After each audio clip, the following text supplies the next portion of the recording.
Ravi Prakash Siliconandhra hospital Kuchipudi super speciality వైద్య సేవలు పూర్తిగా ఉచితం. టీడీపీ రాష్ట్ర అధ్యక్షుడు పల్లా శ్రీనివాస్ ప్రస్తుతం మనతో ఉన్నారు. జగన్కు సంబంధించినటువంటి ఆ పార్టీ కేంద్ర కార్యాలయం కూర్చివేత పైన విమర్శలు చేస్తున్న నేపథ్యంలో సార్ ఎలా మాట్లాడతారు చూద్దాం. సార్, వైసీపీ కేంద్ర కార్యాలయాన్ని మీరు కక్షపూర్తిగా కూల్చివేస్తున్నారు, అది మేము జీవో తెచ్చుకుని కట్టుకుంటున్న భవనం అని జగన్ కూడా కొద్దిసేపు ట్వీట్ చేశారు. ఎలా చూస్తారు సార్? ఒకవేళ ఆయనకి పర్మిషన్స్ ఉంటే ఖచ్చితంగా కోర్టు అని ఉంది కదా, రాత్రులు కూల్చివేసిన పనే మాకు ఉండదు. ఆయన పర్మిషన్స్ ఏమన్నా చూపించమనండి. ఒకవేళ మేము అడ్డగోలుగా వెళ్తున్నట్టే కోర్టు ఉంటుంది కదా, రాత్రులు వచ్చి కూలగొట్టే పరిస్థితి ఉండదు మా దగ్గర. వాళ్ళు చేసినట్టుగా రాత్రులు వచ్చి కూలగొట్టే పనులు ఉండదు కదా. కనుక ఏదైనా నాకు తెలిసి దానికి పర్మిషన్స్ లేవు అన్నది మాకున్నటువంటి ఇది. ఒకవేళ పర్మిషన్స్ ఉంటే ఖచ్చితంగా దానికి అలౌ చేస్తాం. ఒకవేళ ఎవరైనా ఇలా ఈరోజు న్యాయ వ్యవస్థ కూడా ఉంది కదా. అంటే కోర్టు స్టే ఇచ్చినప్పుడే ఆ స్టే ఇంకా ఉత్తర్వులు మాకు రాలేదని ఇక్కడ సిఆర్డీ అధికారులు ఆ నెపంతో కూల్చేశారనేది వైసీపీ నేతలు చేస్తున్నారు. కానీ నాకు తెలిసి దానికి పర్మిషన్ లేదండి, అంతే. అది ఒకటే చెప్పాను, పర్మిషన్స్ ప్రెస్కి చూపించమనండి, సరిపోతుంది కదా.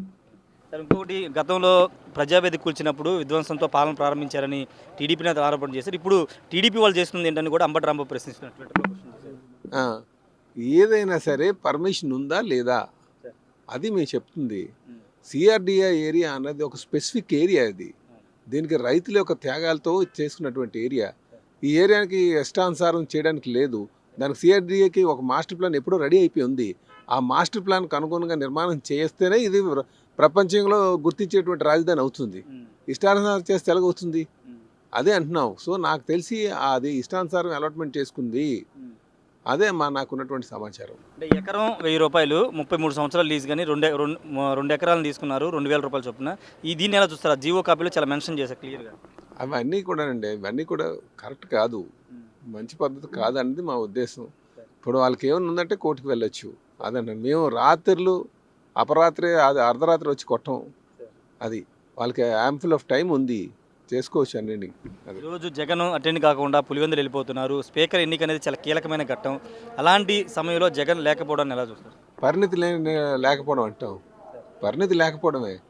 ప్రజలు ఒక తీర్పును గౌరవించడం, ఆయన గౌరవించాలి, వచ్చి సభలో కూర్చోవాలి, అంతే. Thank you sir. ఖచ్చితంగా ప్రజల తీర్పును గౌరవించాల్సిన అవసరం ఉందని పల్లా శ్రీనివాస్ చెప్తున్నారు. నిబంధనల విరుద్ధంగా తనకున్న సమాచారం ప్రకారం అది నిబంధనల విరుద్ధంగా జరిగింది. ఒకవేళ ఏదన్నా వాళ్ళకి ఇబ్బందికరంగా ఉంటే న్యాయస్థానం ఉన్నాయి, న్యాయస్థానం ఆశ్రయించుకోవచ్చు అని కూడా పల్లా శ్రీనివాస్ చెప్తున్నారు.